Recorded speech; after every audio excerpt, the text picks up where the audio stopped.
Bueno, buenas noches. Vamos a dar inicio a la actividad académica, retomándola nuevamente. El día de hoy vamos a hablar de estado del arte de la miocardiopatía hipertrófica, lo que debemos saber como anestesiólogos, a cargo de Arley David Torres. Arley es médico anestesiólogo, residente de tercer año, ya esta es su última semana, o sea que es un nuevo colega. Y el tutor es el doctor Carlos Cifuentes, y veo que también me pusiste ahí, bueno, ahí estuvimos comentando algunas cositas, gracias Arley. Entonces, empecemos Arley, voy a darte el micrófono y empezamos. Carlos Cifuentes, el tutor es profesor de la universidad, del departamento, especialista en anestesiología y reanimación y segunda especialidad, anestesiólogo cardiovascular, el coordinador de la rotación y de todo lo que tiene que ver relacionado con la parte de anestesia cardiovascular, los convenios, trabaja también en DIME y es profesor auxiliar en este momento del departamento.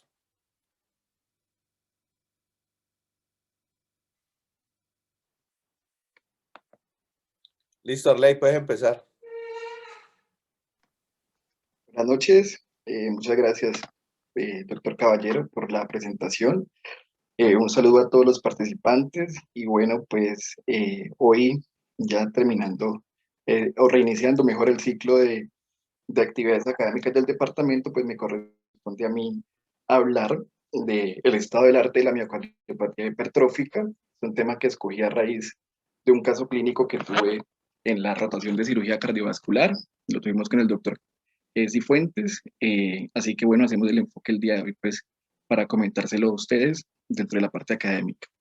Muchas gracias al doctor Cifuentes por haberme tutoriado y al doctor Caballero, que siempre me ha acompañado, pues, con las asesorías para las tutorías en la presentación. Voy a iniciar con un caso clínico. Me dicen si se ve bien, si se escucha bien, por favor. Bueno, este es un caso de una mujer de 48 años, es una paciente con un cuadro clínico que inició hace un año, eso fue alrededor del mes de marzo del año pasado, con un dolor torácico opresivo no irradiado. Inicialmente ya lo manifestaba de una intensidad leve a moderada, pero desde 2 meses desde la consulta, es decir, desde el mes de enero, se le había aumentado la intensidad y se le había asociado con disnea y 3 episodios de síncope. Cuando la evaluamos, tenía los signos vitales que ustedes ven ahí, y pues quería hacer como una discusión inicialmente con toda la parte de residentes y de internos. Por favor, no sé, un R1 que me pueda decir qué piensa con ese cuadro clínico.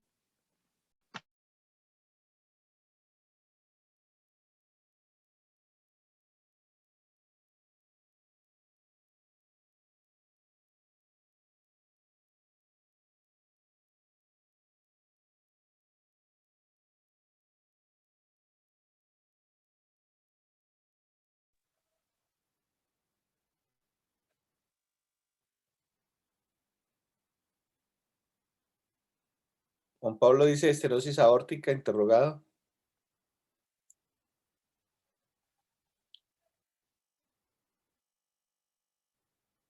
Si quieren solicitan con la mano la palabra. Porque es que si dejo el micrófono abierto a veces se comienza a interrumpir la charla porque se abren los micrófonos.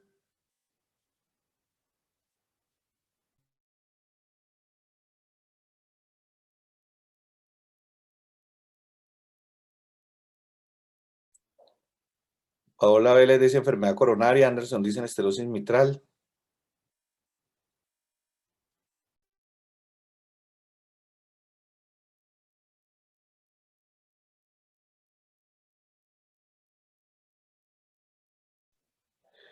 Carlos angina inestable. Listo, Arley. Listo, muy bien. Eh, pues sí, muy bien con esos diagnósticos. Yo creo que desde el punto de vista anestésico podríamos hablar de, eh, digamos, como una obstrucción al tracto de salida del ventrículo izquierdo. Eh, y me gustaría escuchar como más una discusión orientada desde los R1 como hacia el ámbito preoperatorio. No sé, Juan Pablo, que nos mencionó esas consideraciones, por ejemplo, porque es importante desde el punto preoperatorio saber si el paciente tiene una estenosis aórtica, una estenosis mitral. ¿Cómo lo conocemos eso? Pues cuando uno hace una valoración preoperatoria y por qué pues es importante. No sé, profe, si se puede habilitar el micrófono porque así escrito de pronto se demora un poco más. Y ya desde la habilité, Juan Pablo, puedes hablar. Ok, buenas noches. Pues no sé el tipo de cirugía que le van a hacer, a realizar a la señora, pero lo que pasa es que si yo estoy sospechando a la señora que tiene un soplo en el foco aórtico con la historia de síncope, lo primero que tengo que descartar es una estenosis aórtica, ya que la poscarga estaría aumentada y esto sería muy importante para el manejo anestésico de la paciente, ya que esto pues, me repercute en el gasto cardíaco. Entonces, las técnicas anestésicas, dependiendo de, no sé si le vaya a dar una neuraxial o una anestesia general, si no tengo en cuenta ese tipo de alteraciones puntualmente, la estenosis aórtica haría que el gasto cardíaco se disminuyera sustancialmente, puntualmente el volumen sistólico. Entonces, es la primera condición que hay que descartar. Entonces, en este orden de ideas, yo le pediría a la señora un ecocardiograma transtorácico, pensando en esa patología. Súper, muy bien, muchas gracias, Juan Pablo. Eh, de acuerdo, pues recordemos que la estenosis aórtica es una condición cardíaca activa, eso está dentro del algoritmo pues, de valoración preoperatoria y eso siempre es importante considerarlo. No sé si seguimos en esa misma línea para ya entrar en materia. Antes de poner los exámenes como respectivos, Juan Pablo, muy bien por el eco, yo también creo que sería un examen que se solicita. Efectivamente se lo hicimos a la señora, ya en un rato se los muestro. Pero quisiera de pronto, no sé si algún compañero R2 quisiera hablar sobre, ya pensando en que la paciente tiene una estenosis aórtica, pues, o que tenga alguna obstrucción ahí del tracto de salida, ¿qué les gustaría durante el intraoperatorio, pues, o la inducción anestésica? ¿Qué consideraciones tendrían durante el transoperatorio? ¿Qué pensar desde ese punto de vista? No sé, por ahí está Andrés Galarza. El doctor Cifuentes levantó la mano, creo que va a hacer una intervención, voy a darle la palabra. Listo, Carlos.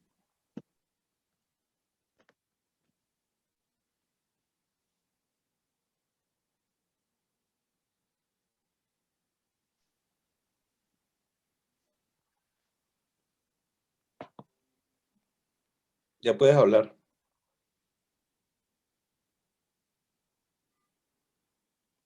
Tiene problemas con el audio. ¿Aló? Sí, ahí te escuchamos. Ah, ya. Bueno, buenas noches para todos.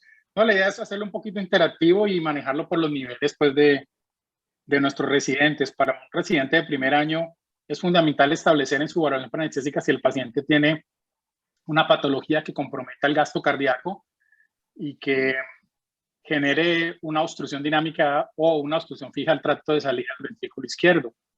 Y en valoración, pues lo consideramos una condición cardíaca activa. Obviamente la patología más común es la estenosis aórtica y severa. Entonces me gustaría que el R1 nos terminara de explicar por qué una estenosis aórtica es una condición cardíaca activa. ¿Por qué consideramos un paciente de alto riesgo anestésico con una patología de estas? Y que el R2 nos explique qué cuidados tendría que tener o qué consideraciones durante su inducción y mantenimiento anestésico.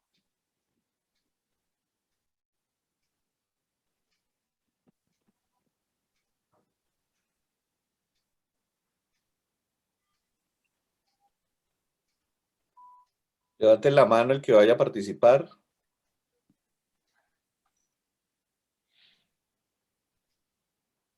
Voy a dejar los micrófonos abiertos, pero tenga la precaución de apagarlos para que no se entrecorte. Todos pueden hablar sin problema.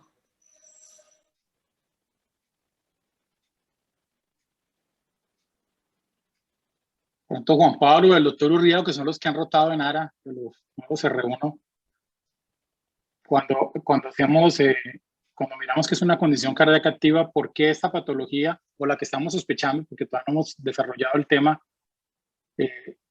consideraríamos un paciente que puede ser de alto riesgo perioperatorio?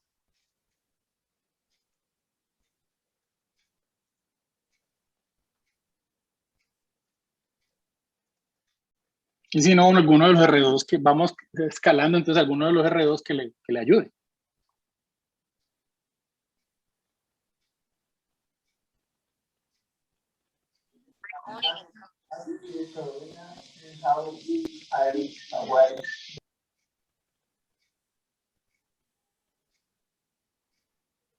Juan Pablo, ¿puedes hablar?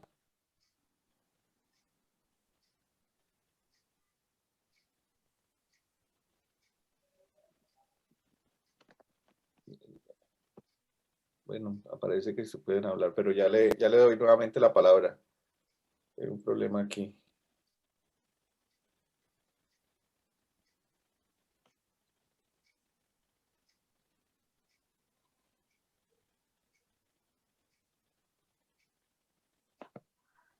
Ya puedes hablar, Juan Pablo. Aló, ¿me Sí, escuchan? sí.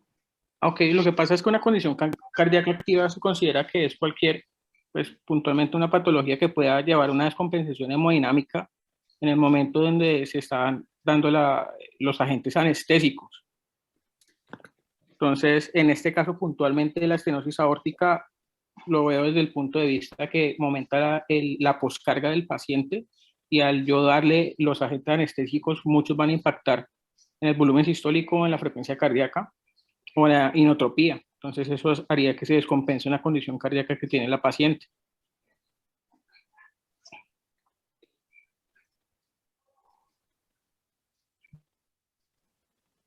Y un R2 que nos explique por qué le tendría miedo o estaría muy ansioso al momento de hacer una inducción anestésica de un paciente de estos para una cirugía no cardíaca. Otra cosa, recordemos que las condiciones cardíacas activas, los pacientes con condiciones cardíacas activas no se intervienen a menos que la cirugía sea una emergencia o haciendo un análisis de riesgo-beneficio, ¿no?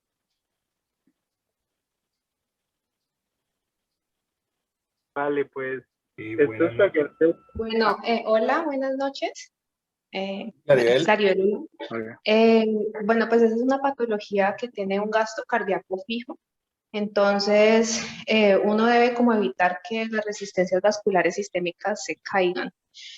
El paciente pues debe controlarse bien el ritmo, la frecuencia cardíaca. Entonces, digamos, uno consideraría el plan anestésico primero, tratando de evitar pues una técnica anestésica que te haga como una vasodilatación fija. Entonces, habría que considerar pues en estenosis crítica, por ejemplo, evitar la neuraxial. De pronto sería más fácil con una general poderlo hacer y utilizar inductores pues más cardioestables, que tengan mayor estabilidad hemodinámica, etomidato, por ejemplo. Entonces ese es como el temor, y siempre tener pues vasopresores a la mano para poder manejar el paciente. Pues desde ese mismo punto de vista sería importante tener una monitoría invasiva de la presión arterial, por ejemplo, una línea arterial. Eso sería muy importante para tener pues en tiempo real los datos del estado hemodinámico del paciente. Ok. Recordemos que cuando vamos a inducir a un paciente cardiópata tenemos que pensar en los determinantes del gasto cardíaco para orientar nuestro manejo. Entonces pensemos siempre cómo debe estar la poscarga de ese paciente, cómo la debemos mantener, cómo debe estar la precarga, cómo puede estar la contractilidad, cómo la debemos manejar. Y la otra es tener en cuenta la frecuencia cardíaca y el ritmo del paciente. Entonces, ¿qué cosas descompensarían a un paciente en una inducción? En cuanto a la frecuencia. ¿Aló?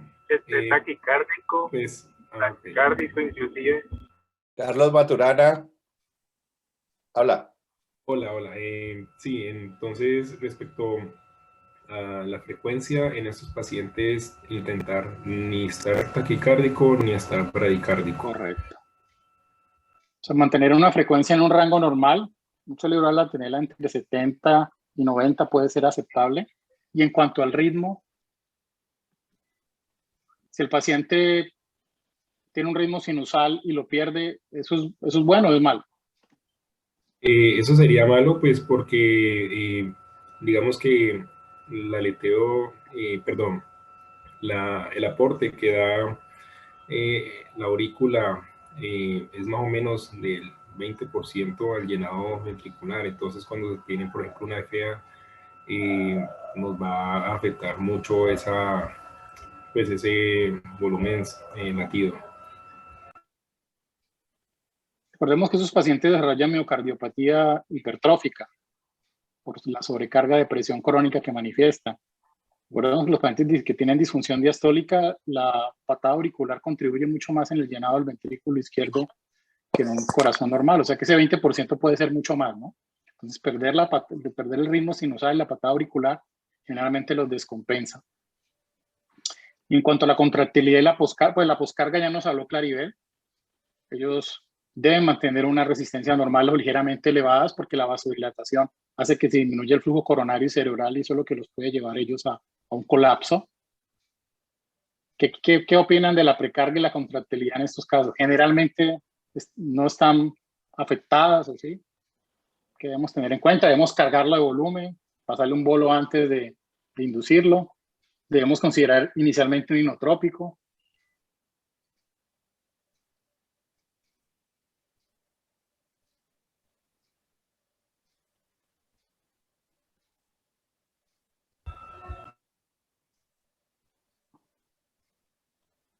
Doctor Galarza, que iba a hablar ahorita. Vale, pues en estos pacientes lo ideal no sería sobrecargarlos de volumen, tratar de mantener en lo posible una normovolemia y con eso nos podemos guiar, digamos que un poco con la monitoría invasiva de la que nos habló Claribel, pero quizás cargarlos de volumen no sería una buena idea teniendo en cuenta ese aumento en la poscarga que tienen. Ahora, dependiendo del grado de afectación que tenga el ventrículo izquierdo secundario a la estenosis aórtica y que sea un ventrículo que esté o hipertrofiado o dilatado, pues ya ahí entraríamos a mirar si nos beneficiaríamos de un inotrópico o no. Pero inicialmente en la inducción anestésica, con hacer un adecuado uso del agente hipnótico, etomidato sería ideal, si no propofol titulándolo con la línea arterial, mantener una adecuada tensión arterial. Ahí sí nos podríamos ayudar de norepinefrina. Con eso el paciente podría tener una inducción satisfactoria. Sí, correcto, muy bien. Pero muy bien. Yo creo que para darle continuidad, profe Cifuentes, ya puedo continuar sí, claro, aquí con los exámenes. Sigue. Pues bueno, ahí vi que algunos compañeros hablaban de exámenes. Alguien habló del electrocardiograma. Entonces, estos fueron los exámenes que le hicimos. Quiero aclarar que este caso clínico está ambientado para la presentación del tema. No es una presentación de caso clínico como tal, por eso no verán algunas cosas, sino que está muy dirigido pues como a orientarnos desde el punto de vista anestésico qué es lo que, digamos, en una situación rápida podríamos solicitar. Entonces, pues bueno, esta paciente contamos con un electrocardiograma. Elder, que habló del electrocardiograma, de pronto ve algo ahí anormal o ¿qué le parece ese electro? Aló, ¿me escucha? Sí, ¿Aló? Ok, pues de entrada, pues un ritmo que está sinusal, pero sí me llama la atención de entrada, sin poder calcular muy bien un posible crecimiento de cavidades izquierdas, que es como lo más llamativo. Hola, lo siento, pero es que el residente tiene que presentar mi tema. Vale, listo, Elder. ¿Alguna otra persona de pronto?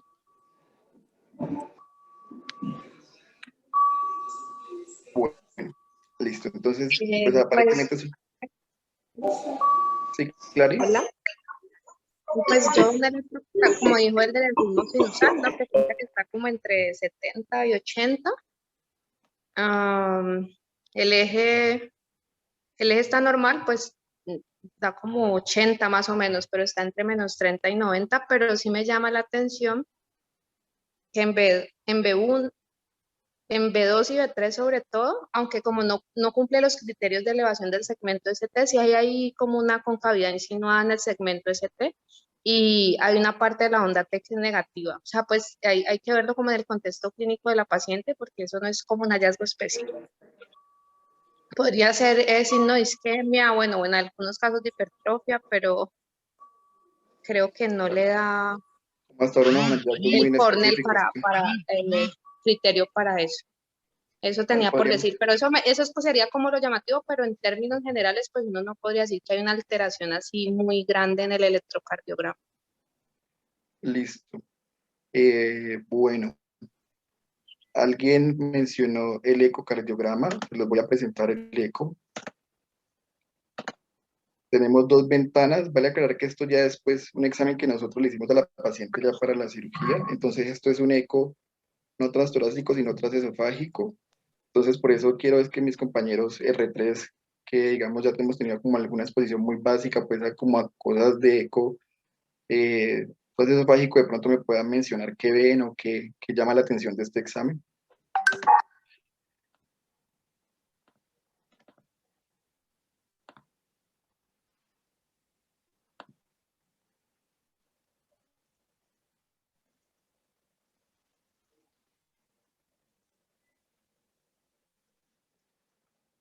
Pronto Charlie o Álvaro, Anderson, que lo vi por ahí.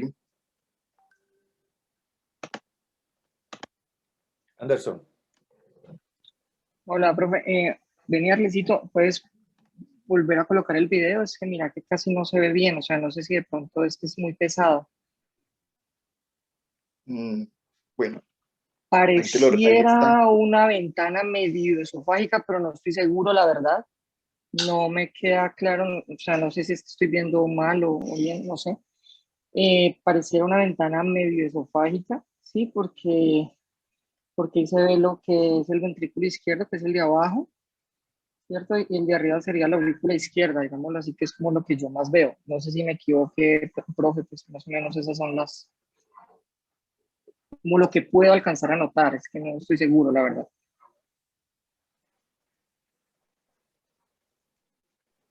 Gracias, Anderson, amigo. No sé, profe Cifuentes, pues yo no tampoco soy un experto, esto me ha asesorado mucho el doctor Cifuentes y para el caso clínico de la paciente.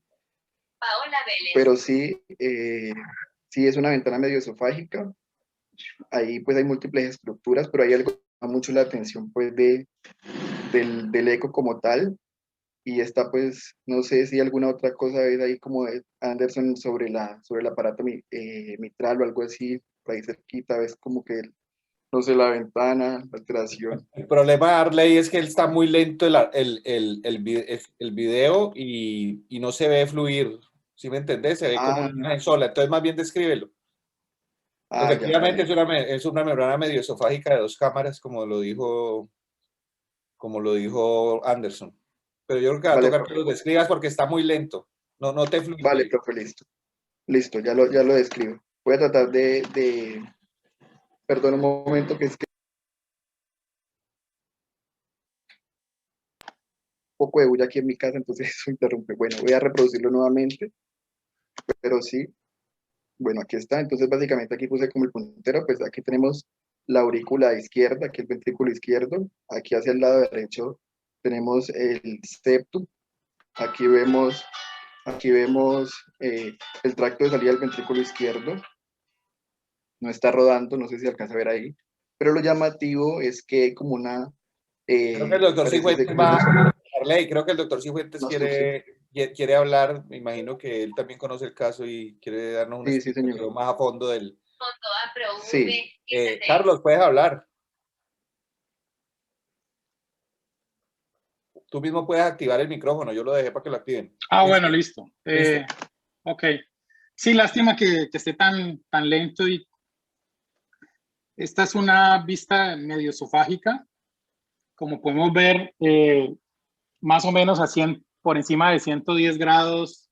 Ahí está 131 grados de incidencia, y lo que tratamos de ahí ver es el tracto de salida del ventrículo izquierdo. Ahí vemos varias estructuras. Es una vista que es muy útil porque estamos viendo la aurícula izquierda. Pues no sé si me ayudes, Arleito, a Sí, señor. mostrarla. Sí, señor, aquí. Vemos el plano de la válvula mitral, vemos el ventrículo izquierdo, vemos el septo interventricular, lo chiquitico que se va al lado derecho es el ventrículo derecho, y vemos pues el tracto de salida y vemos la válvula aórtica. Muéstrales el septo, un poquito más abajo. De pronto te toca dejarla quieta en un punto para eso, ahí, más o menos. Muéstrales cuál es el septo, ¿sí? Y muéstrale la relación que tiene el septo con la válvula mitral, con la válvula anterior de la mitral. Tengo una imagen más adelante que se ve como mejor cuando... Entonces, lo que podemos ver es cómo el septo se proyecta hacia el tracto de salida en sístole y pareciese que tocara, como que tratara de tocar la válvula anterior de la mitral. Esos son signos ecográficos de hipertrofia septal. Obviamente que esta no es la vista, pero habría que hacer un transgástrico profundo, y ahí miramos, pues por Doppler podemos mirar si hay un gradiente y el tamaño de ese gradiente y medir la velocidad de flujo. Pero sí, lo que quiero que muestren es que por debajo del plano de la válvula aórtica el septo se ve hipertrófico y cómo se le acerca a la válvula anterior de la mitral, que nos habla de un septo hipertrófico. Básicamente es eso. Darle y continúo. Gracias, profe. Aquí, qué pena que se vea lento, no sé si es mi internet. Aquí tenía otra ventana, pues que no sé, me imagino que se verá un poco lenta, pero la muestro también.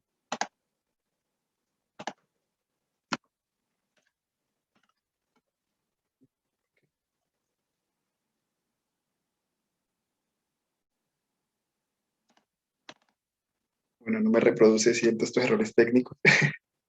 Pero básicamente era un eje corto pues para mirar cómo se ve el corazón hipertrofiado en la cara anterior e inferior, pero bueno, no se reproduce bien. No. ¿Ese es un transgástrico, Carlos? Sí, es un eje corto transgástrico. Estamos viendo el ventrículo izquierdo. Vemos un ventrículo izquierdo, no sé si alguien quiera complementar cómo lo ve. Es un ventrículo izquierdo pequeño, pero muy hipertrófico. O sea, ya con un remodelamiento pues, de bastante tiempo, pues.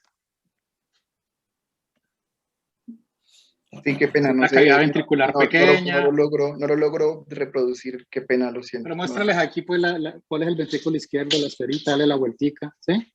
Todo eso es el ventrículo izquierdo. Vemos la cavidad ventricular. Bueno, ahí está en sístole la cavidad ventricular. ¿Cómo se pone? Es pequeñita.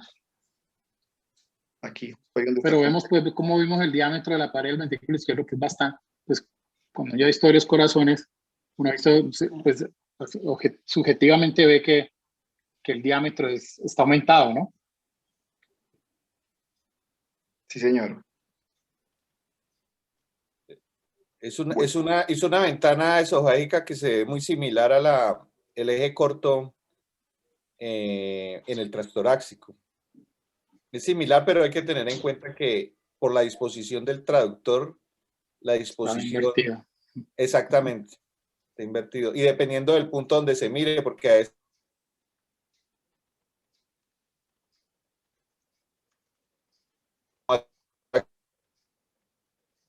a nivel de músculos papilares.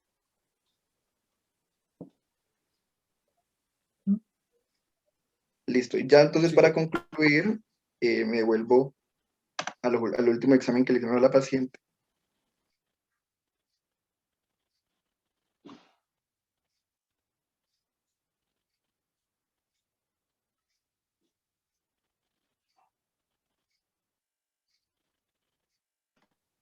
Entonces, al final, en el centro pues, donde estábamos haciendo la paciente, decidieron que con esos hallazgos iban a hacer una resonancia cardíaca a la paciente. Desafortunadamente, pues fue muy difícil conseguir las imágenes. Entonces, pues pegué la conclusión del examen, y lo que concluyen es que la paciente tiene una miocardiopatía hipertrófica con aceleración del flujo a nivel del tracto de salida del ventrículo izquierdo, con una obstrucción parcial por desplazamiento de la valva anterior de la mitral, que se conoce como SAM, una insuficiencia mitral leve secundaria, una fibrosis intersticial significativa, con una fracción de eyección biventricular preservada. Entonces, Entonces ya con esto, pues siempre fue un análisis interesante que se hizo del caso clínico, entonces decidimos en conjunto con el doctor Cifuentes hacer la presentación de este tema. Que ya voy a empezar entonces hasta aquí. Gracias a todos por la participación. Voy a tratar de ir lo más rápido posible para acortar el tiempo. Bueno, entonces hablar de miocardiopatía hipertrófica, pues ya creo que lo hemos mencionado previamente. Esto es un engrosamiento normal del ventrículo izquierdo sin dilatación, pues como tal de la cámara, eso es asimétrico y se desarrolla en ausencia de una causa identificable, es decir, que haya una estenosis valvular aórtica, hipertensión o pues cualquier otra causa de dilatación simétrica. Se conoce también como la enfermedad del sarcómero porque hay múltiples proteínas del aparato contráctil que están comprometidas. Epidemiología rápidamente, pues realmente en nuestro país no hay mucho no hay mucho pues descrito, pero a nivel mundial se ha descrito más o menos una prevalencia de 1 pues por cada 500 personas y esto corresponde a 600.000 personas. Realmente creo que es una patología que está infradiagnosticada, como ustedes lo ven aquí, solamente el 10% de los casos pues se identifican y un pequeño porcentaje va a ser sintomático como tal, un 6% de los pacientes. Pues aquí hablando de la fisiopatología, básicamente pues como les mencioné es una enfermedad genética. Esta enfermedad genética altera el aparato contráctil, la proteína beta de la miosina es la que está comprometida en un, digamos, 40%, como lo vemos aquí, junto con la proteína C1 de la miosina. La mayoría de veces no se conoce una mutación clara y eso hace que, digamos, no haya una relación específica entre el genotipo y el fenotipo pues, que expresan los pacientes. Hablar de esta patología es un poco complejo, digamos, desde el punto de vista genético, pero se han hecho muchos estudios con respecto a eso y entre los estudios que se han hecho, pues lo que se ha descrito básicamente es sitios de la miosina, pues que es la proteína que más se ha estudiado, que están pues comprometidos. De eso lo que más se describe es que está comprometido pues la cabeza de la miosina, unos genes de esa parte están comprometidos y eso va a generar pues como alteraciones a nivel pues de la unión como tal al aparato contráctil y va a generar que se genere una hipertrofia como tal. Eso va a conllevar unas anomalías estructurales, un patrón desorganizado, una disfunción pues de la microvasculatura coronaria y cambios de la remodelación como tal. Va a haber una alteración entre la pared y el vaso sanguíneo. Esto va a conllevar pues a múltiples alteraciones, entre ellos una reserva coronaria deteriorada, disfunción diastólica, arritmias supraventriculares y que los pacientes tengan muerte súbita. Aquí les muestro como un video y viene como la parte, digamos, un poco complejo de entender. Trataré de ser un poco lo más claro con respecto a esto, pero lo que mencionábamos ahorita previamente es que cuando uno tiene un septum hipertrofiado, pues eso va a predisponer a que se genere una alteración en la geometría del ventrículo izquierdo. Con esa alteración pues de la geometría del ventrículo izquierdo, va a haber una alteración también del aparato mitral, y haber una alteración pues del aparato mitral, lo que va a conllevar es que haya un contacto de la valva anterior con el septum y es lo que conocemos como SAM. Eso va a tener muchas fases, realmente inicia, pues es una parte, inicia con la sístole y tiene, digamos, una fase pues de coaptación de los velos. Cuando no hay una coaptación adecuada, pues por una alteración de la geometría, va a hacer un desplazamiento, como lo vemos aquí en la imagen de la derecha. Perdón, pongo aquí el puntero. Un desplazamiento aquí pues del septum y va a haber esa valva anterior, va a tener antes del contacto, pues por una fuerza de arrastre, que ahorita se los menciono más, va a tocar el septum como tal y eso va a generar un gradiente así un gradiente pues de presión. Recordemos que en la mecánica de fluidos el flujo es igual a la velocidad por el área del orificio y cuando uno tiene pues menor área, pues mayor va a ser el flujo y eso va a generar un gradiente mayor. Entonces van a haber unas causas predisponentes, que es una cavidad ventricular pequeña, una distancia de coaptación menor de 2.5 centímetros, obviamente que haya la hipertrofia septal y la alteración de la geometría del ventrículo izquierdo. Y aquí está lo que explicaba ahorita como de las fuerzas hidrodinámicas que alteran la valva mitral. Digamos que al inicio de la sístole, pues bueno, recordemos que el ventrículo izquierdo tiene un tracto de entrada y un tracto de salida. Usualmente el flujo, cuando entra al ventrículo izquierdo, tiene una dirección de posterior hacia anterior. Pero en esta patología que tiene pues alteración como tal de la geometría, lo que va a pasar es que ese flujo no va a seguir normalmente su curso, sino que va a ser de anterior a posterior. Entonces, cuando el flujo va de anterior hacia posterior, pues lo que va a hacer es que va a tener un contacto con la valva posterior, y al tener contacto con la valva posterior va a empujar la valva anterior hacia el septum, y eso es lo que va a generar pues el gradiente de salida. Al generar ese gradiente pues de presión, va a aumentar el contacto de la valva, y eso va a hacer pues conllevar a la obstrucción como tal del tracto de salida, y eso por eso se conoce como una obstrucción dinámica, porque pues depende del flujo, depende de la precarga del paciente, de la poscarga y de la contractilidad, y esas son las metas que uno debería tener con estos pacientes. Cuando entonces uno tiene una obstrucción al tracto de salida, lo que va a pasar es que hay un aumento del trabajo sistólico del ventrículo, va a haber una caída de las velocidades pues, del flujo a través del ventrículo izquierdo, una disminución de la presión de perfusión, y eso pues va a conllevar a una alteración entre el aporte y el consumo de oxígeno, y los pacientes pueden tener pues isquemia. Y esto va a llevar a que los pacientes tengan una alteración ventricular y tengan una disfunción diastólica asociada. Por lo tanto, nosotros tenemos que evitar factores que exacerban esa obstrucción del tracto de salida, como cuál es la contractilidad, el aumento pues, de la contractilidad, la disminución de la precarga y la disminución de la poscarga.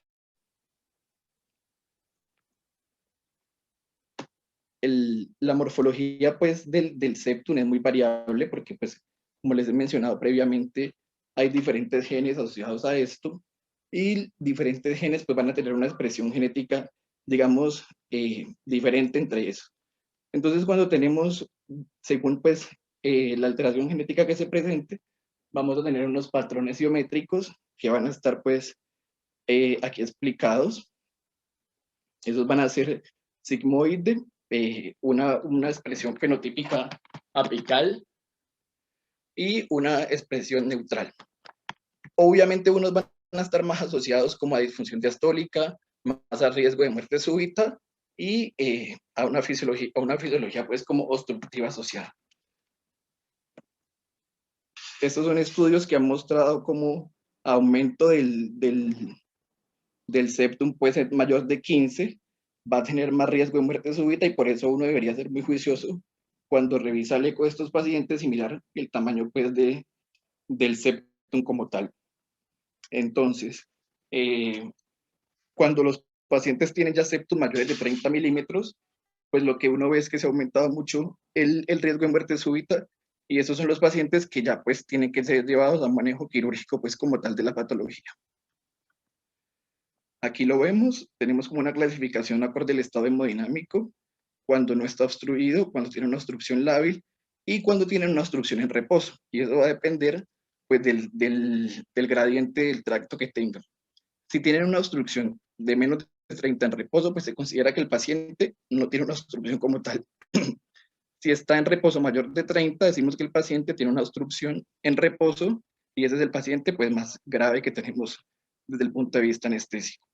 Y el intermedio es como el paciente con una obstrucción lábil, que va a depender del si el gradiente está menos de 30 en reposo, o con unas maniobras pues, fisiológicas se provocan a más de 30, y hablamos que el paciente tiene una obstrucción lábil. Aquí es como lo mismo, hablar como de las gráficas de Kaplan-Meier, que hablan del riesgo de muerte súbita a mayor obstrucción, y obviamente pues esos pacientes tienen más compromiso de su clase funcional, ni hija 1 ni hija 2, y pues van a estar más comprometidos. Estos pacientes, pues como ya lo mencioné, tienen disfunción diastólica, van a tener una fibrosis intersticial, un aumento de la masa ventricular y una rigidez miocárdica con disminución de la compliance ventricular. Y eso les va a llevar a una disfunción diastólica como tal. Pero hablar de la disfunción diastólica, pues no solamente es eso, sino que hay como múltiples hipótesis asociadas a esto. Digamos que son un poco complejas como de entender como tal, porque pues involucran alteraciones genéticas, pero pues con el conocimiento que uno tiene como de patologías previas, pues puede tratar de entenderlas. La primera es la hipótesis extrínseca, donde hay una disminución pues, de la fuerza contráctil, hay un aumento del estrés del miocito, y recordemos que cuando los pacientes tienen pues, estrés por la ley de Laplace, lo que hacen es como aumentar el grosor de la pared para tratar de disminuir ese estrés, una hipertrofia adaptativa. Y esa hipertrofia lo que hace es tratar de normalizar ese estrés de la pared. Pero parece que esta hipótesis no es completamente, digamos, no explica completamente la disfunción diastólica, y como los mencioné, pues hay mutaciones asociadas a la patología, y esto va a llevar, digamos, como a un consumo energético en la célula, va a aumentar mucho el calcio del sarcómero, y por la misma patología genética, estas proteínas tienen una disminución de la sensibilidad al calcio. Por lo tanto, para poder que ellas funcionen, pues se aumentan ese nivel de calcio intracelular, y al aumentarse el nivel del calcio intracelular, pues se trata como de compensar esa alteración genética. Pero digamos, al toda la energía de la célula llevarse al aparato contráctil, pues lo que va a hacer es que se descuiden otras proteínas dentro de la diástole que requieren consumo energético. Recordemos que la diástole tiene un proceso pasivo y un proceso activo, que es el que consume energía, y cuando uno tiene un consumo energético en la diástole para que el calcio regrese al retículo endoplasmático, pues se va a alterar la relación por ese déficit energético que hay. Entonces, cuando hay eso que tenemos, que es el compromiso de las proteínas contráctiles, se aumenta y con una hiperfunción contráctil, pues hay una hipertrofia maladaptativa tratando de compensar eso que pasa. Y eso pues va a conllevar al final que haya una rigidez del miocardio. Y uno lo ve pues cuando uno mira como gráficas de presión-volumen en estos pacientes, justo esta de la paciente, y lo que se ve es que los pacientes tienen un volumen de llenado disminuido, una presión de findodiástole aumentada, o sea, se ha desplazado hacia la izquierda, y la FEBI es normal, pues porque hay una hiperfusión contráctil tratando de compensar eso que se ha perdido pues por ese agotamiento energético de los pacientes.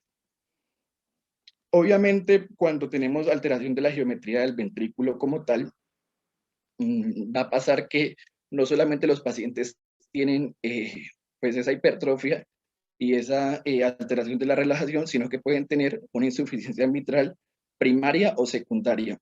Y esto es importante, aquí juega un papel muy importante el eco, porque dependiendo de hasta dónde se esté desplazando el flujo, la insuficiencia, pues uno puede saber si está asociada al SAM de la patología, como lo mencioné, o es una insuficiencia mitral que los pacientes tienen previamente. No sé si me hago entender con eso, pero básicamente, como el paciente tiene alterada la geometría pues, del ventrículo como tal, esas fuerzas de arrastre que les mencioné, que inicialmente entran al ventrículo izquierdo en una dirección posterior-anterior, esta vez lo están haciendo al contrario, y pues eso va a alterar pues en la anatomía de la válvula como tal, y eso va a generar pues la insuficiencia mitral o el SAM en estos casos pues como el del paciente con hipertrofia de miocardiopatía hipertrófica. Y aquí está lo que les mencionaba hacia dónde se dirige el flujo de regurgitación, si la patología es primaria o secundaria. Los estudios mencionan que cuando los pacientes tienen miocardiopatía hipertrófica, el flujo inicial, pues el flujo de regurgitación, siempre es posterior y lateral como lo vemos aquí. Es decir, como hacia la valva posterior, pues suben por encima de la valva posterior y un jet como excéntrico, a diferencia del que se ve en las regurgitaciones primarias, pues de la insuficiencia mitral, que es un jet concéntrico, pues, o siempre es como anteromedial o centralmente, pues, este jet. Y eso es muy importante porque cuando los pacientes son sometidos a cirugías de corrección de esta patología, pues lo primero que uno va a buscar es si el paciente, la cirugía fue efectiva, entonces se tiene que corregir ese SAM o ese desplazamiento anterior de la valva, pues, perdón, el desplazamiento de la valva anterior, y el jet tendría que haber cambiado con respecto a cómo estuvo pues inicialmente. Otra de las causas importantes en estos pacientes, que se los mencioné inicialmente, es el riesgo de muerte súbita, y pues hay múltiples factores de riesgo para eso. Y eso está asociado también como a las alteraciones genéticas y de agotamiento energético que tiene la célula al final. Recordemos que hay mucha fibrosis, inclusive pues por eso se hace resonancias cardíacas, porque cuando hay resonancias cardíacas, uno puede establecer el área de fibrosis que tiene, y a mayor área de fibrosis, pues los pacientes tienen más riesgo de muerte súbita, y eso es una indicación casi que de ponerles el cardiodesfibrilador. Y eso pues lo vemos aquí, esta es la guía de la AJA del año pasado reciente, ellos mencionan que cuando los pacientes tienen síncopes inexplicados, que tienen mucha fibrosis en la resonancia, que tienen aneurismas apicales, que tienen una hipertrofia masiva, es decir, que la pared del septum sea más de 30, como le mencioné, eso pues va a tener más riesgo de muerte súbita. Y pues ni qué decir cuando ya los familiares de ese mismo paciente, recordemos que esto es una enfermedad familiar, pues han tenido muerte súbita, más riesgo va a tener ese paciente. Así que uno debe estar muy atento a eso, porque pues no solamente vamos a ver los pacientes durante el intraoperatorio, sino que estos pacientes pues los podríamos ver en una unidad de cuidado intensivo o en cualquier pues otro escenario de nuestro ámbito anestesiólogo. Este es como el algoritmo. Cuando los pacientes tienen que tener cardiodesfibrilador, pues cuando ya han tenido algún tipo de evento como muerte súbita, una AFB o pues una taquicardia ventricular sostenida. Y a partir de ahí, pues si eso no ha pasado, ya eso es un manejo que se hace en conjunto con los cardiólogos y pues uno entre equipo multidisciplinario pues evalúa la posibilidad de que estos pacientes tengan el cardiodesfibrilador. Una cosa muy interesante cuando estaba desarrollando el tema es que no solamente hay alteraciones, digamos desde el punto de vista cardiovascular, que van a descompensar al paciente, sino que van a haber unas alteraciones hematológicas y ellos tienen una cosa que es el síndrome de von Willebrand adquirido. Entonces, este síndrome de von Willebrand es porque como hay esta obstrucción dinámica al tracto de salida múltiples multímeros, perdón la redundancia, de von Willebrand, pues se van a quedar ahí atrapados y eso va a generar pues más historia de sangrado, sobre todo sangrado gastrointestinal, y eso puede ser una causa importante pues que uno tenga que tener en cuenta durante el transoperatorio de estos pacientes. La clínica de los pacientes, pues múltiples síntomas, como lo mencioné inicialmente, dolor torácico pues asociado a la isquemia o a la misma obstrucción del tracto de salida, disnea, palpitaciones y alteración de la conciencia pues por el bajo gasto asociado, con las arritmias, con la respuesta vascular normal y con las arritmias pues ventriculares. Y si un paciente tiene esto, deberíamos pues hacer la evaluación para miocardiopatía hipertrófica. Exámenes a pedir, y por eso fue como la intención de poner esos exámenes inicial, pues obviamente un electrocardiograma, aunque hay cambios que no son específicos a la patología, pues sí se pueden asociar y son los que ya hemos mencionado previamente. Que los pacientes tengan signos de hipertrofia ventricular izquierda, que tengan desviación del eje hacia la izquierda, que tengan ondas Q patológicas y que tengan progresión pues alterada de la onda R en las derivaciones precordiales, entre otras pues como ustedes lo ven ahí, que me pareció muy importante lo que Claribel describe al inicio, pues porque en un contexto de un paciente pues no es normal que los tenga y eso se tiene que evaluar. El ecocardiograma pues como que ha sido la piedra angular para el diagnóstico de esta patología. Múltiples criterios asociados a ellos e índices ecográficos. Aquí pues a la derecha tengo todos los signos que uno podría ver en el eco. Yo creo que los hemos dejado un poco claros. La idea era esa con el examen inicial. Evaluación pues del aparato mitral para mirar si los pacientes tienen el SAM, que es como tan característico de esta patología. Mirar a ver la función diastólica de los pacientes, mirar cómo tiene la presión sistólica de la arteria pulmonar, entre otros pues criterios asociados a esto. Y hay una cosa interesante en esta patología y es que a diferencia digamos de las patologías fijas que obstruyen el tracto de salida como la estenosis aórtica, uno tiene la posibilidad de hacerle Doppler continuo pues a estos pacientes, ahorita que estamos en la evaluación pues al de ultrasonido de la cabecera del paciente, y uno ve aquí como cuando esos pacientes tienen, digamos, una forma especial pues en el Doppler, que es, digamos, esta concavidad, que es justo que cuando toca esa valva anterior con el septum, es decir, hay como una convexidad aquí que lo describen como en forma de daga, a diferencia de la estenosis aórtica, que es simétrico, pues la onda como tal, aquí es asimétrico, lo cual, digamos, puede sugerir esa obstrucción dinámica ahí del tracto de salida. Esto sucede más o menos en la sístole media y tardía, a diferencia pues de aquí de la onda en la estenosis, que es en la sístole inicial.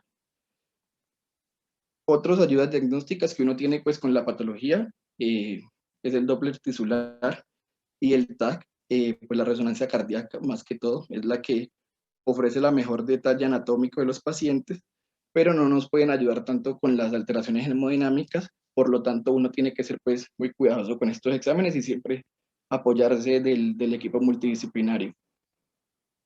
Aquí con la resonancia se han descrito múltiples patrones. Con el eco fueron los 4 iniciales que les mencioné, y en la medida pues que se ha avanzado más en la obtención de las imágenes, pues se describen diferentes morfologías, y eso ayuda, digamos, un poco a dilucidar cómo se va a comportar los pacientes desde el punto de vista hemodinámico. No es lo mismo, obviamente, el paciente que tiene la obstrucción aquí cerca, pues como a la raíz aórtica, el paciente que lo tiene en el ápex, o el que tiene una obstrucción por lo menos del septum medio como tal. Entonces, con la resonancia y en la medida pues, en que se conozcan las diferentes fenotipos de la patología, pues se pueden hacer como más estudios para saber cómo se comportan estos pacientes. Por lo tanto, es como un estudio que tiene que siempre considerarse con ello. Hasta aquí, pues lo que he hecho como es una descripción de la patología, digamos, el manejo farmacológico de estos pacientes va siguiendo como la orientación de la fisiopatología, obviamente, que les comenté ahorita. Recordemos que el calcio es como el sustrato pues, de la patología en muchas cosas, de por qué se agota esa reserva diastólica o esa función diastólica y esa hiperfunción sistólica. Entonces, uno siempre tiene que tratar de organizarse unas metas con estos pacientes. Por lo tanto, lo primero, digamos, el manejo de primera línea con ellos tiene que ser los calcioantagonistas, no cualquier calcioantagonista, sino los calcioantagonistas no hidropiridénicos, porque tienen mayor acción a nivel cardíaco. Y los betabloqueadores. ¿Qué pasa con esos dos medicamentos, con este grupo de medicamentos? Pues que van a disminuir ese gradiente por todo lo que les mencioné, van a mejorar la respuesta simpática, o sea, atenuar esa respuesta, o sea, que disminuyen el riesgo de muerte súbita, y los pacientes van a tener un confort pues con respecto a la disnea y a la angina. O sea, va a mejorar la disnea y la angina en estos pacientes. Y obviamente, pues cuando ya ese manejo farmacológico no ha sido óptimo y los pacientes siguen presentando síntomas, pues el manejo definitivo va a ser procedimientos invasivos, que son desde manejos quirúrgicos hasta manejos mínimamente invasivos que se hacen pues, en cateterismo, que se conoce como la ablación con alcohol de arterias septales para tratar de disminuir ese tamaño del septum como tal. Aquí voy a mencionar los dos. Entonces, el manejo quirúrgico es la miomectomía, o miomectomía extendida según pues el cirujano lo considere, de acuerdo pues a los fenotipos que le mencioné. Y aquí vemos como pues, imágenes en espejo. Aquí está el paciente pues con la patología y aquí están los diferentes manejos quirúrgicos que se pueden hacer. Entonces, por lo menos este paciente tiene una miomectomía solamente pues a nivel de la raíz subaórtica. Esto es una miomectomía ya extendida como hacia el medio del septum, y hay otras que inclusive avanzan a todo pues el septum como tal, sino que obviamente esta patología esta cirugía tiene muchos riesgos, sobre todo de comunicaciones intraventriculares, que los pacientes tengan arritmias pues por daños al sistema de conducción, entre otras. Y se ha tratado como de estudiar cuál de las dos opciones es como mejor, pues en términos de mortalidad, en términos de complicaciones después de la cirugía, en términos del riesgo de que tengan que hacer otro tipo de cirugías como el reemplazo de la válvula mitral, y lo único que se ha visto en diferencias es que, digamos, el riesgo de recidivas es mayor cuando se hace la terapia de ablación septal, que fue la que les mencioné que se hace en cateterismo. De resto, para el resto de complicaciones pues, o desenlaces, no hay diferencias entre ambas. Por lo tanto, pues se pueden hacer las dos, y lo que se tiene es que hablar con el paciente y tomar la decisión pues acorde a lo que el equipo requiera o a la experticia pues que tenga el equipo con respecto a estas patologías y al centro pues donde se encuentre. Complicaciones de las cirugías, las que acabo de mencionar, que los pacientes tengan un SAM obstructivo, que hagan gradientes residuales, comunicaciones intraventriculares, insuficiencia aórtica o que tengan bloqueos cardíacos. Esto lo quise mencionar para saber qué pacientes pues, vamos a tener, no solamente en cirugía, sino en otros escenarios, y pues creo que va un poco con lo que les mencioné de la guía. Los pacientes que tengan sobre todo disfunción autonómica, que eso es algo que me parece bien interesante, y es que estos pacientes pueden tener una respuesta normal de la presión arterial cuando hacen ejercicio. hay un aumento de la presión sistólica menos de 20 milímetros de mercurio desde el valor inicial, o inclusive puedes tener una disminución progresiva cuando se hace ejercicio. Por lo tanto, eso puede ser, digamos, una prueba que se le haga a los pacientes y a partir de ahí considerar si los pacientes son candidatos a este tipo de dispositivos.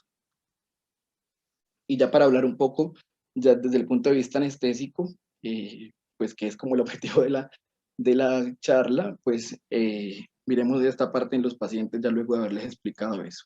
Entonces lo he dividido como, pues lo hacemos siempre desde el punto de vista perioperatorio, entonces he tomado la parte preoperatoria, intraoperatoria y posoperatoria, pues en este tipo de pacientes. Desde el punto de vista preoperatorio, es primero evaluar todo esto que he mencionado desde el punto de vista fisiológico, y es saber si los pacientes tienen un perfil obstructivo o no, si los pacientes tienen, digamos, esa hipertrofia septal marcada o no, y eso le va a permitir a uno tomar mejores decisiones. Conocer si el paciente tiene un dispositivo, pues un cardiodesfibrilador, si los pacientes tienen optimizada la función cardíaca. Recordemos que hay un espectro de todos los síntomas que pueden tener estos pacientes, entonces uno tiene que saber cómo llega el paciente pues a la valoración preoperatoria, obviamente para hacer las optimizaciones pues de acuerdo a la guía de valoración preoperatoria en este tipo de pacientes, reducir la ansiedad del paciente y pues obviamente uno prepararse para el plan intraoperatorio y posoperatorio de esta patología. Obviamente hacer una buena historia clínica, determinar la clase funcional, los síntomas que tenga este paciente, mirar hace cuánto le empezaron, porque asimismo pues, uno puede extrapolar cuánto tiempo lleva la patología de avance. Recordemos que esta es una patología que se suele manifestar en personas jóvenes, pero por ejemplo nuestra paciente tenía 48 años, que no quiere decir que no sea joven, sino que está un poco fuera del rango usual que debutan ellos, porque ellos debutan a partir de los 15 años hasta los 25, entonces pues eso habla un poco de la severidad de los síntomas. Hacerle exámenes, el EKG, el ecocardiograma, que es como el examen base para ellos, y había una pregunta si uno podría en estos pacientes tomar troponinas o no, algo que estuvimos buscando. Realmente en la literatura no hay mucho escrito sobre esto, hay como algunas aproximaciones en algunas guías cuando los pacientes tienen condiciones cardíacas activas, y por lo menos para esta patología pues habría que mirar en conjunto, y sería interesante tomar para seguimiento, sobre todo posoperatorio en pacientes que sean complejos y según el tipo de cirugía. No hay como una guía pues que nos hable con respecto a este examen en este tipo de pacientes, pero es interesante y se podría tomar. Esto ya los mostré, que es como los síntomas, los signos que veríamos en el electrocardiograma. Y con el ecocardiograma la guía recomienda que tiene que ser pues el examen inicial, o sea que todos estos pacientes en los cuales estemos sospechando esta patología, pues hay que pedirle por lo menos un ecocardiograma para evaluar todo lo que hemos mencionado y así optimizar para la cirugía como tal. Pensar obviamente en la necesidad de UCI posoperatoria acorde a la cirugía y considerar los desenlaces cardiovasculares adversos, arritmias fatales, el riesgo, pues, según la cirugía de comunicaciones intraventriculares, el riesgo de muerte súbita, etcétera, y obviamente mirar lo del factor de von Willebrand adquirido, porque estos pacientes, pues, si no están compensados, van a tener más riesgo de sangrado intraoperatorio. ¿Qué pensar durante la cirugía? Obviamente, la discusión que tuvimos ahorra un poco lo que ya voy a mencionar aquí, y es básicamente que estos pacientes tienen que estar en ritmo sinusal, que los pacientes tienen que tener una adecuada precarga, mantener la postcarga en estos pacientes y tener un paciente con una adecuada contractilidad, no es poniendo pues inotrópicos que la vayan a aumentar, ni tampoco pues disminuyendo la función como tal cardíaca. La monitoría pues va a depender del tipo de cirugía que uno tenga, del grado de obstrucción, de la presencia de signos de insuficiencia cardíaca y de las comorbilidades que tenga el paciente como tal. Mirar pues momentos críticos de la cirugía, porque con eso pues uno va a tomar decisiones. Obviamente la inducción, como lo mencionamos durante la discusión, la incisión quirúrgica que va a generar dolor y así alteraciones pues hemodinámicas, las pérdidas importantes de sangre, el dolor obviamente, tener un paciente con un adecuado volumen intravascular y que pueda responder sobre todo a momentos críticos de la cirugía, Obviamente va a depender si la cirugía es de un recambio alto o no de líquidos, pero pues siempre esa es la meta en ese tipo de pacientes. Y esos pacientes tienen que tener uso de vasoactivos puros, preferiblemente fenilefrina o vasopresina. Inclusive ahorita menciono un caso que no puse aquí en la presentación, pero como de unas situaciones especiales que uno, situaciones en las que uno debería pues como obviar medicamentos en los que uno está acostumbrado a utilizar como la epinefrina y la noradrenalina, porque ellos podrían empeorar esta obstrucción al tracto de salida del ventrículo izquierdo y uno más bien tiene que optar por vasoactivos puros como la fenilefrina. La línea arterial, como lo he mencionado, pues va a depender de la cirugía, pero si el paciente tiene una obstrucción marcada con un septum amplio que va para una cirugía de alto riesgo, pues es una monitoría que se debe considerar, sobre todo porque nos permite tomar decisiones rápidas en el intraoperatorio. El catéter venoso central o no, pues creo que es una discusión amplia, va a depender también siempre de la cirugía y no es una condición pues que siempre tenga que estar el central para llevar al paciente a cirugía como tal. El catéter de Swan también va a variar dependiendo del tipo de cirugía, sobre todo en cirugía cardiovascular es que se utiliza, en cirugía no cardíaca se podría no utilizar, obviamente va a depender del paciente y de la cirugía. Los dispositivos mínimamente invasivos, que el doctor Cifuentes dice que no son tan mínimamente invasivos y estoy de acuerdo por todo lo que involucra ponerle al paciente una femoral y un central, así que no es tan invasivo y esto no siempre se tiene que poner y no es algo que se tenga pues, que hacer como siempre. Obviamente dan información valiosa, pero no es algo que se tenga que hacer y los estudios pues lo corroboran para mirar pues, o para dirigir la terapia hídrica en este tipo de pacientes, pues la evidencia es muy heterogénea y no siempre son dispositivos que se tengan que utilizar, inclusive puede ser un poco complejo la logística de armada del equipo y las decisiones que se tomen con los mismos, entonces pues hay que tomarse con cuidado este tipo de dispositivos y va a depender del contexto que uno tenga en la cirugía.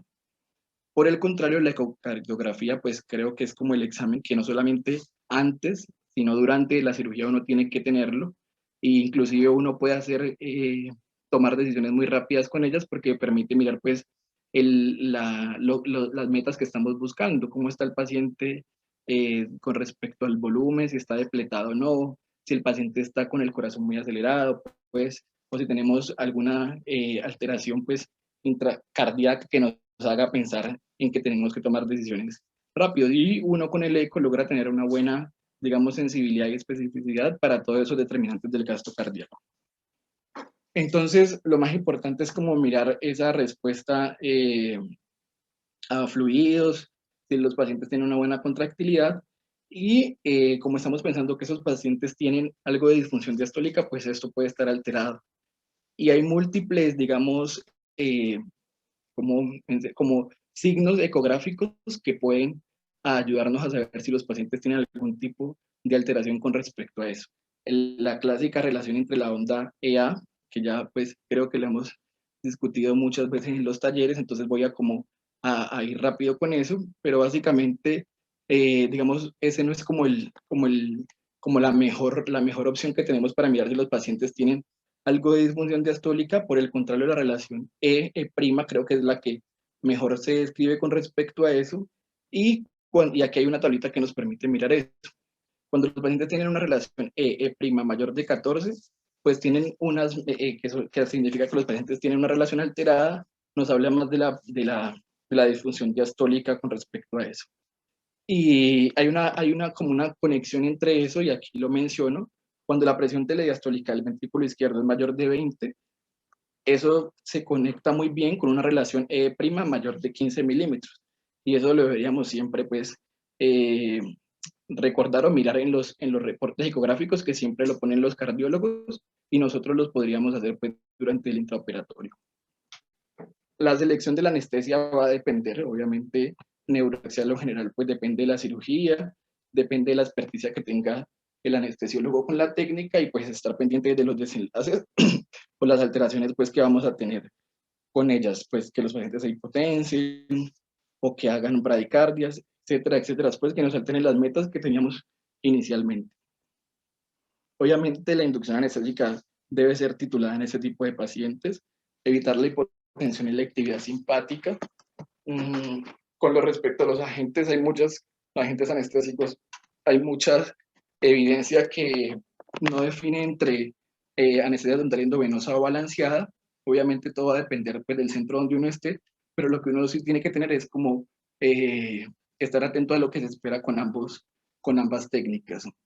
La desmetomedina puede ser una técnica que puede ser bien ayudada, un coadyuvante bueno, porque va a tratar de atenuar esa estimulación simpática y esa disminución de la frecuencia cardíaca. Y elegir siempre un relajante muscular que no tenga pues liberación de histamina, porque pues van a vasodilatar al paciente y esto puede ser deleterio en este tipo de pacientes. Con la regional pues siempre está lo del adecuado control del dolor, la respuesta simpática, pero pues obviamente tiene algunas otras anormalidades asociadas y uno siempre tiene pues que estar muy pendiente de ello, no está contraindicada totalmente en ese tipo de pacientes. Va a depender de ese grado de obstrucción y el centro donde uno esté y la cirugía obviamente, pero se puede hacer sin ningún tipo de problema. Y ya quiero hablar como de la parte postoperatoria, de los cuidados que uno tiene que tener en ese tipo de pacientes. Y digamos que hay una cosa importante y es que estos pacientes siempre tienen riesgo de hacer fibrilación auricular y tienen una alta prevalencia de tromboembolismos. Pueden llegar casi a cifras cercanas al 30% con incidencias de 3.8 por cada 100 pacientes. Es decir, esto es una incidencia alta para este tipo de pacientes. Por lo tanto, la guía de la AJA recomienda que estos pacientes, independiente del score de CHAS-VAS que tengan, así sea que esté 0, estos pacientes siempre tienen que estar con anticoagulación de primera línea, como una opción de primera línea. Y pues eso es lo primero que se tiene que pensar en este tipo de pacientes. La pregunta muchas veces es cuándo empezarla o no. Pues, la verdad es que la guía no se compromete mucho, pero siempre se piensa que 12 a 24 horas después de la cirugía se podría iniciar si los pacientes no tienen ningún tipo de contraindicación asociada. Y obviamente, pues el riesgo de muerte súbita en ese tipo de pacientes o de arritmias fatales, entonces uno debería tener como los antiarrítmicos ahí, y el antiarrítmico recomendado en ese tipo de pacientes es la miodarona como opción de primera línea. Y ya para ir finalizando, ese es como un algoritmo pues de cómo tratar a este tipo de pacientes. Y lo primero que se recomienda es mirar si los pacientes tienen una fisiología o un perfil pues hemodinámico obstructivo o no, si los pacientes están sintomáticos o no, y si esto es todo positivo, es decir que sí, obviamente evitar los vasodilatadores y los diuréticos, y utilizar los calcioantagonistas no hidropiridínicos y los betabloqueadores para tratar de mejorar esos síntomas. Y si los síntomas no persisten, pues obviamente ya mirar el manejo invasivo que les comenté, mirar si son candidatos a terapia de reducción septal y si son candidatos o no quirúrgicos. Si los pacientes no son candidatos a cirugía, pues hacer la ablación septal, y si son candidatos a cirugía, obviamente esto tiene que ser en conjunto con el equipo pues, de cirugía cardiovascular, cardiólogos, anestesiólogos, llevar a los pacientes pues, a miomectomía, que es el procedimiento que les mostré al inicio de la charla. Y pues obviamente si ya los pacientes tienen compromiso de la función sistólica como tal, es decir, que ya los pacientes desarrollan falla cardíaca y son candidatos pues a estos equipos de manejo de falla cardíaca avanzada, pues obviamente hacerlos valorar por el cardiólogo, recomienda la guía de la AJA, continuar el manejo farmacológico con los betabloqueadores y los calcioantagonistas, evitar todos los IECAS, ARA2, que pueden, digamos, empeorar la patología, mirar causas de que estos pacientes hayan entrado en falla cardíaca, descontinuar esos, si ya uno ve que los pacientes tienen una obstrucción muy avanzada, pues ahí hay que considerar quitar esos calcioantagonistas y mirar si los pacientes son candidatos a cardiodesfibriladores y ya los pacientes pues tienen que ir a terapia de sincronía cardíaca, pues, o el trasplante cardíaco como tal.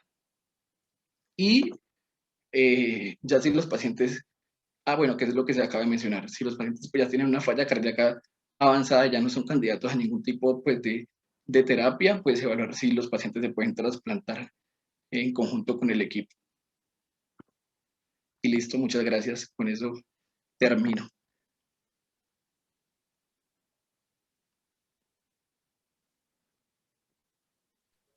Bueno, Arley, muchas gracias por tu exposición.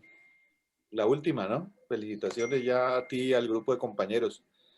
Terminan el lunes. Nuevos colegas, muy buen grupo. Y acaba de cerrar con un ejercicio académico muy interesante al principio y con una revisión bastante interesante de la patología del SAM y de la hipertrofia ventricular izquierda. De pronto, para aclararle un puntico, antes de que de pronto Carlos comente algo más del tema, en cuanto a los dispositivos mínimamente invasivos, realmente el mínimamente invasivo es la línea arterial que te ayuda a usted, bajo análisis de contorno de pulso, medir gasto cardíaco y variables de precarga como la BBS. Lo que pasa es que las plataformas o esas plataformas modernas tienen la opción de o línea arterial para medir gasto cardíaco por onda de pulso, o ese que ya es más invasivo, como usted lo dijo, que necesita 2 catéteres, porque ese ya es termodilución, el que mostró. Termodilución pulmonar. Necesita un catéter venoso central y necesita una línea arterial femoral para medir tránsito transpulmonar, con unas características muy similares a lo que es el Swan-Ganz. Y estas plataformas también tienen la posibilidad de poner dispositivos de Swan-Ganz. Tienen las 3. Y ahorita viene una nueva que supuestamente es el Hemosfear, que tiene un índice de predicción de hipotensión.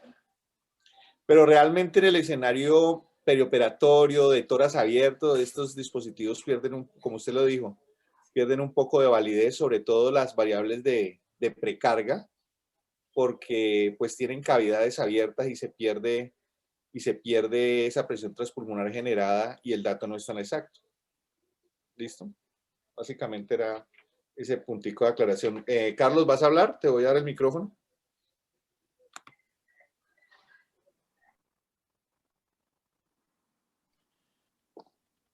Arley, felicitaciones.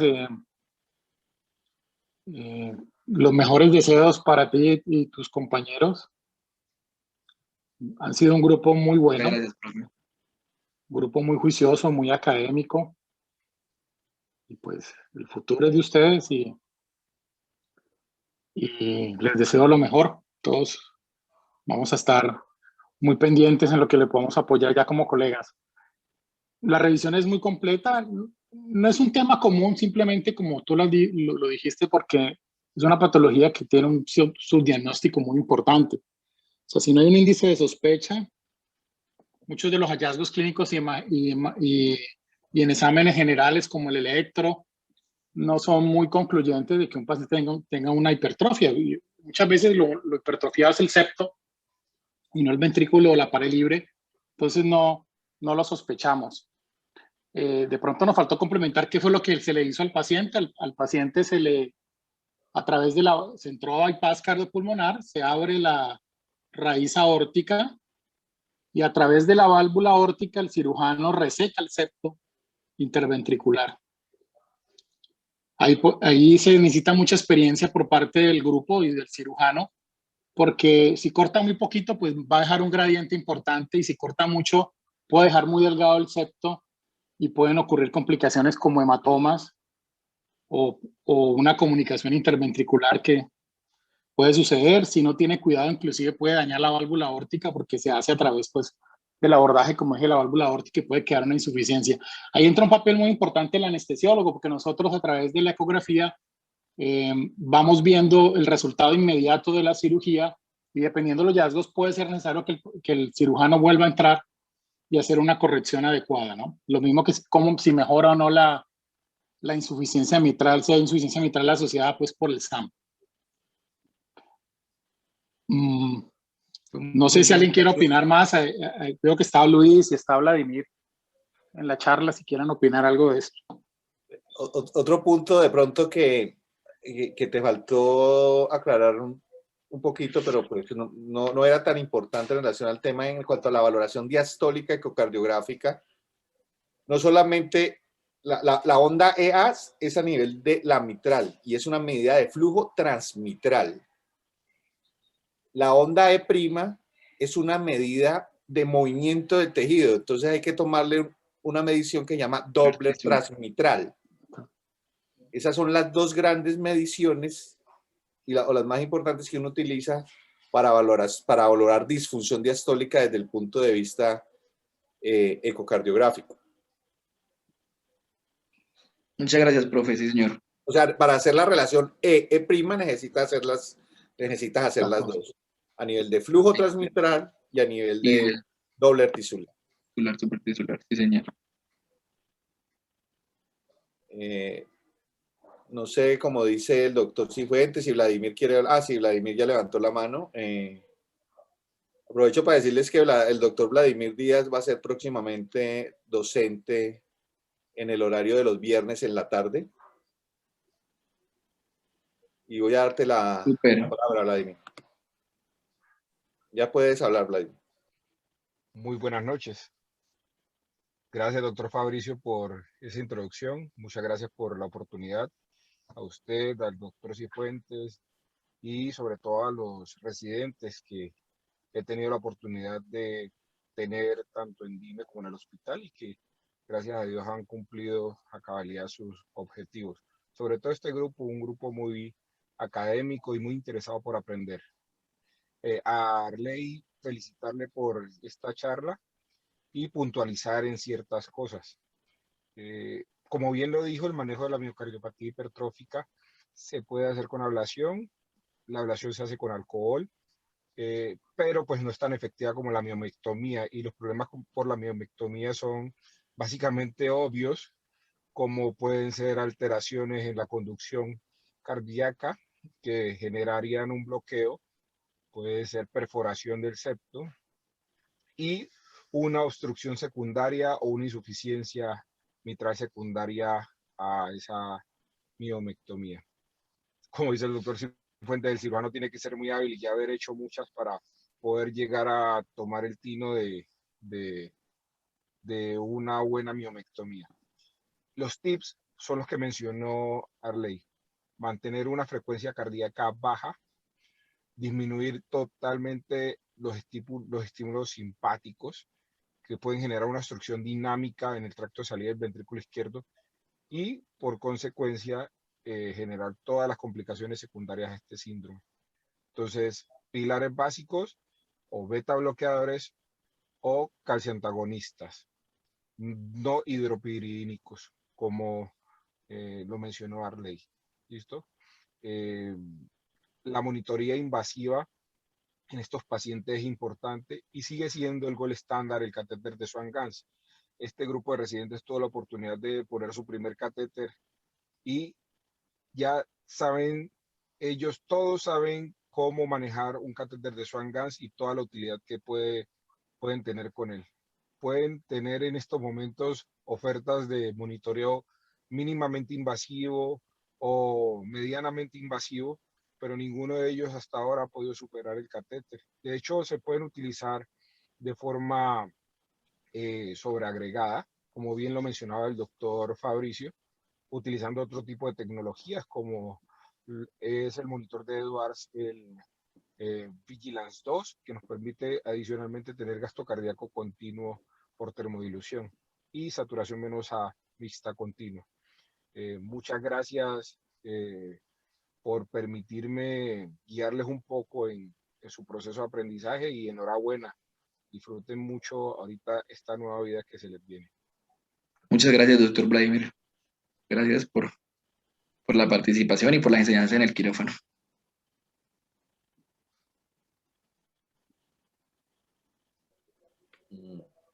No sé si otro docente quiera hacer algún comentario, otro residente.